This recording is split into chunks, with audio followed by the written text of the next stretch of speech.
a ton of things public you could have gone for. And you went through I agree. underage minor thing. No one knew about that. Talking to your fans, no one knew about. That fan, by the way, is a psychopath. No, she fucking comes for me. Wait, hold on. We found out about that because it was a DM that was posted on Instagram, and then I went and asked you about it. I sent you it.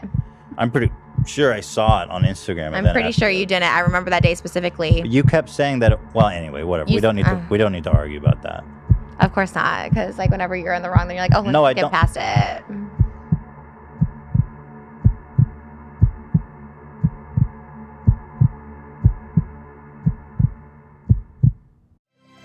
Welcome back, everyone, to Frenemies Reloaded. We are going to do another deep dive into another Frenemies podcast.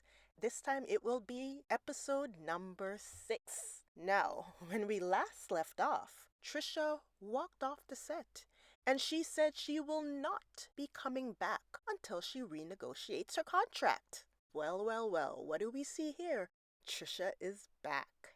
So what do you think that means? Now, it is my theory that she indeed renegotiated, and I think that this is when she got the 50% membership of the H3H3 podcast. Now, again, I'm just speculating, but there is further clues to where you would see why I think this is the case. Here we go.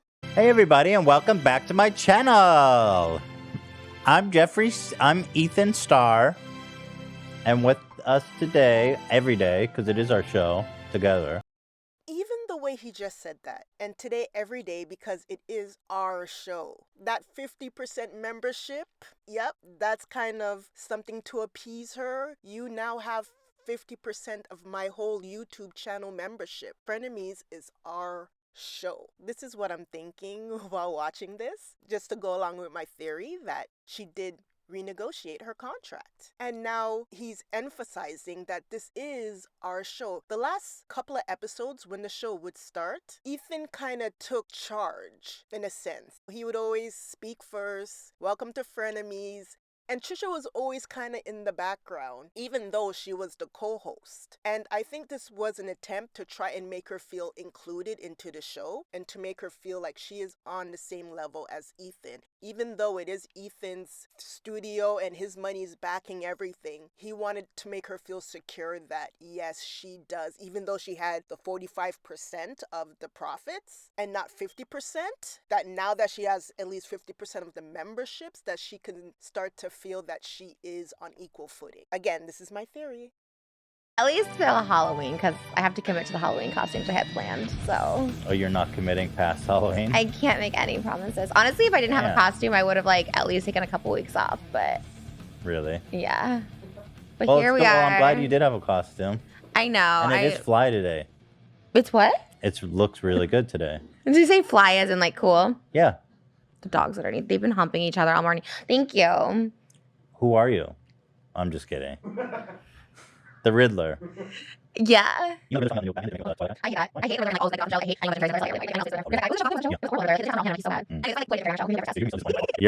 let's talk. So anyway, let's talk about, first of all. We had a falling out last episode. Everyone thinks it was staged. I watch the drama channels that talk about us, and everyone was like, "It's obviously staged." I was like, "What?"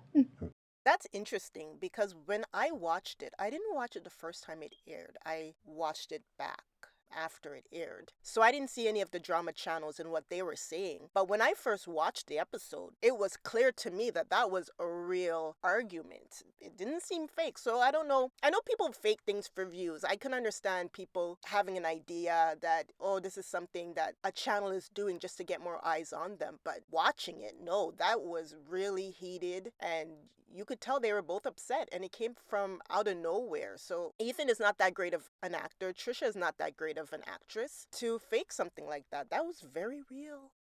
Really? I was thinking, I knew that people would say that it was staged because people always say that. Like the first time you came on our show, or the last time you came on our podcast as a guest, they were saying that we were faking the drama of you dating Moses was fake. And so I don't know if they still believe that, but apparently everything's fake. Oh, yeah. Well, you guys kind of dragged it out. That would seem like it would make sense. If I didn't come, I don't know. No, I don't know. Yeah. But it's not fake. Not that I know of. Who knows? I mean, you guys are really committed if it's fake. Yeah. Super no, that's committed. Not fake. And I really dislike Ethan. I think She, right there, she said, I really dislike Ethan. And I didn't even catch that at first because it kind of sounded like she said like, but she said, I really dislike Ethan. So again, why would she come back on the podcast if she dislikes Ethan? That's why I think that she got an increase in pay, and that's why she came back. Because again, it's not that she came back because she's fond of Ethan, because she says right there, she dislikes him. A lot of people think that's fake too. Like Angel's like, oh, what is happening with They're your just dog? playing. They're so aggressive. They're just having a play. Oh my God. But yeah, I truly like. The dogs are going crazy under the table. They're like humping or something. Yeah, dude, you should appreciate that. Well, thanks, they do. No, I don't like Trisha walked in and Alfredo was just on his back, like chilling. And she's like, oh my God, I think your dog is dead. It does. He looks like he's dead. I just feel like you guys can't like keep up with all that you do, you know? My dog is very much alive and happy. But anyway. So they think that we faked it. Yeah, because I watched the whole episode back. And because I knew that people accuse us of faking drama in the past. And by the way, I've never faked drama in my life. So I don't know where that comes from. But I was like, there's no way anyone could call this fake. We were obviously having such a heated argument. I wasn't heated. I was just. I agree in that she wasn't heated because we've seen, in the future, other fights that they do have. And she is heated. So when you watch this first fight that they have and she walks off, yes, she walked off, but she wasn't heated or angry. What she was saying was dead on serious. She wasn't hysterical. No, she knew why she was angry. She didn't express it totally in the completely appropriate way. She was going back to different things that didn't make any sense, but she did at certain points clarify why she was angry. But again, I wouldn't say she was heated. Like, I was in disbelief that, like, you were calling me out on stuff that you do. Like, that was the only thing. I was just like, wait, is this like, I didn't know if you were joking. I was like, oh no, like, he's not joking. I agree. She was so caught off guard. So even now when she's saying, oh, I didn't know if you were joking or what. Yeah, she was startled. You see, she was startled when Trisha brought up that Ethan took pills. She just kind of threw it out there. And then Ethan's reaction took her aback. You're trying to see, this is why you are such a dangerous person, especially to be close with. And so, yeah, the way she's saying she was in disbelief, I would agree with her. She looked as if she was in disbelief. She was shocked. She didn't know if Ethan was joking.